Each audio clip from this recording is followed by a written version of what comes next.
Hi, I'm so glad you're here. I'm going to read this story called Franklin is Messy. Franklin can count forwards and backwards. He could zip zippers and button buttons. He could tie his shoes and count by twos.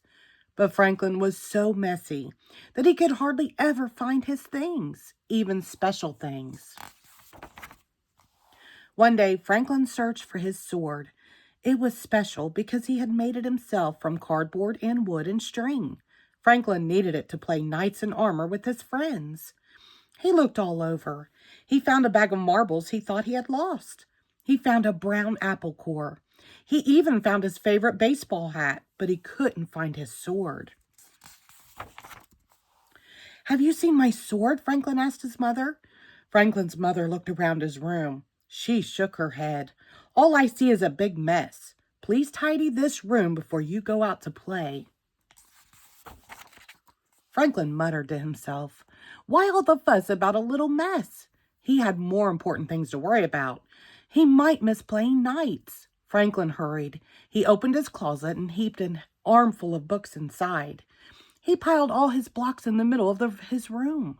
He threw his hat in the corner and put the apple core in a drawer. "All done," he said to himself. Still, he hadn't found his sword. By the time Franklin reached Bear's house, his friends were already playing knights. Bear slashed the air with his sword. Beaver lunged at the evil dragons. "Hurry, Franklin," shouted Bear. "We need you." "I can't," whispered Franklin. The game stopped. "Why not?" they asked. "I don't have my sword," said Franklin. Bear was disappointed.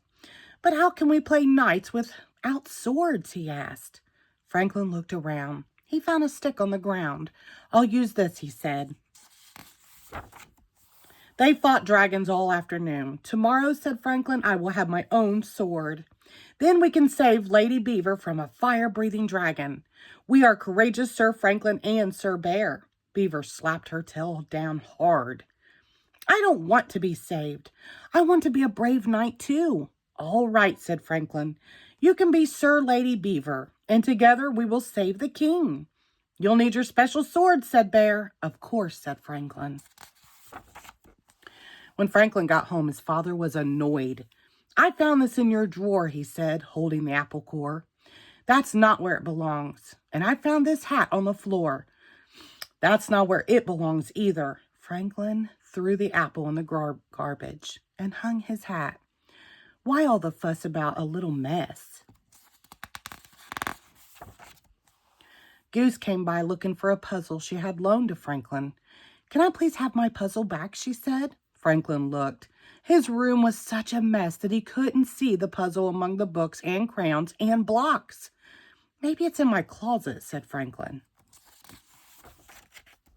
Franklin opened the closet door. It was messy in there, too. He stepped inside. Crunch! It was a very loud noise. Franklin's parents came rushing in. "Are you all right?" they asked. "I'm all right," said Franklin, "but my sword isn't." He held up the shattered pieces. "What a mess," Franklin said sadly. "Maybe you need more places to put your things," said Franklin's mother. They found boxes in the basement. They painted them and named them: toy box, puzzle box, costume box, block box. They put books on the bookshelf. Then they put a special hook on the back of the door for a new sword.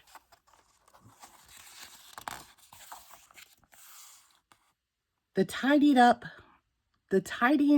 took a long time, but it wasn't so bad because Franklin found lots of things he had lost.